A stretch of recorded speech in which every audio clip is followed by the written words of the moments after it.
بسم اللہ الرحمن الرحیم۔ اخوت کے معنی ہیں بھائی چارہ، بھائی یا دوست بننا۔ اخوت عربی زبان کے لفظ اخ سے نکلا ہے، جس کے معنی بھائی کے ہیں۔ دنیا میں بھائی چارے یعنی رشتہ اخوت کی بنیادیں کئی ہیں، مثلا نسب، نسل، خاندان، قبیلہ، قومیت، وطنیت، رنگت یا لسانی اشتراک وغیرہ۔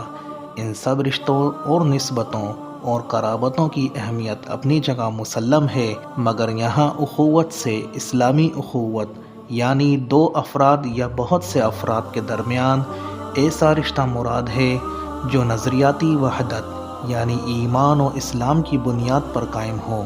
چنانچہ قرآن مجید میں ارشاد ہوتا ہے، تمام اہل ایمان ایک دوسرے کے بھائی ہیں۔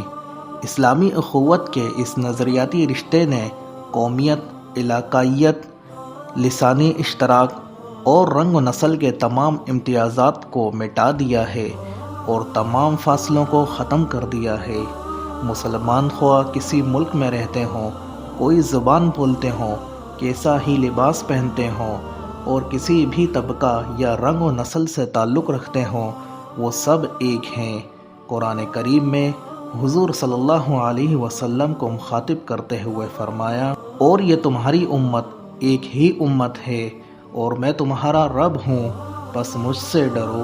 رسول اللہ صلی اللہ علیہ وسلم نے فرمایا، ایک دوسرے سے محبت کرنے میں، ایک دوسرے پر رحم کرنے میں اور ایک دوسرے سے صلہ رحمی کرنے میں مسلمانوں کی مثال ایک جسم جیسی ہے۔ جب اس کا ایک حصہ بیمار پڑ جائے تو سارا جسم بخار اور بیداری میں مبتلا ہو جاتا ہے۔ ایک اور حدیث میں آپ صلی اللہ علیہ وسلم نے ارشاد فرمایا، ایک مومن دوسرے مومن کے لیے دیوار کی مانند ہے، جس کی ہر اینٹ دوسری اینٹ کے لیے تقویت کا باعث بنتی ہے۔ اسلام کی واضح تعلیمات ہیں کہ اسلام و ایمان کے علاوہ باقی جتنے رشتے ہیں وہ اس دنیا کی زندگی تک محدود ہیں، آخرت میں کوئی کام نہیں آئیں گے، مگر ایمان کا رشتہ وہاں پر بھی برقرار رہے گا۔ چنانچہ اللہ پاک کا فرمان ہے، دنیا میں ایک دوسرے کی دوستی کا دم بھرنے والے آج یعنی قیامت کے روز ایک دوسرے کے دشمن ہوں گے، مگر متقی اور پرہیزگار لوگ، ان کا تعلق وہاں بھی قائم رہے گا۔ اسلام سے پہلے لوگ نسبی، نسلی اور قبائلی تفاخر کے مرض کا شکار تھے۔ معمولی باتوں پر جنگ چھڑ جاتی اور برسوں جاری رہتی تھی۔ مختلف قبائل کے لوگ ایک دوسرے کے خون کے پیاسے تھے، مگر اسلامی انقلاب کی بدولت دشمن دوست اور بیگانے یگانے بن گئے۔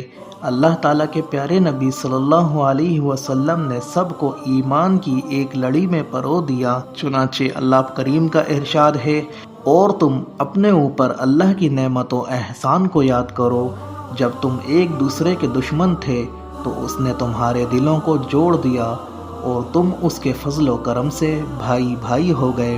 رسول اکرم صلی اللہ علیہ وسلم جب مکہ معظمہ سے ہجرت کر کے مدینہ تشریف لے گئے تو آپ نے مہاجرین مکہ اور انصار مدینہ میں رشتہ اخوت قائم کیا، جو تاریخ انسانیت کا ایک منفرد کارنامہ ہے۔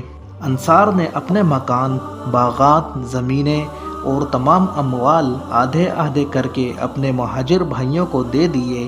انصار زراعت پیشہ تھے، انہوں نے کہا کاشت ہم خود کریں گے اور نصف پیداوار اپنے مہاجر بھائیوں کو دیں گے۔ حضرت سعد بن الربیع نے اپنے مہاجر بھائی حضرت عبد الرحمن بن عوف سے کہا، میری دو بیویاں ہیں، ایک کو آپ پسند کر لیں، میں اسے طلاق دے دیتا ہوں اور عدت گزرنے کے بعد آپ اس سے نکاح کر لیں۔ شاید انسانی تاریخ میں اس ایثار کی کوئی اور مثال نہ مل سکے۔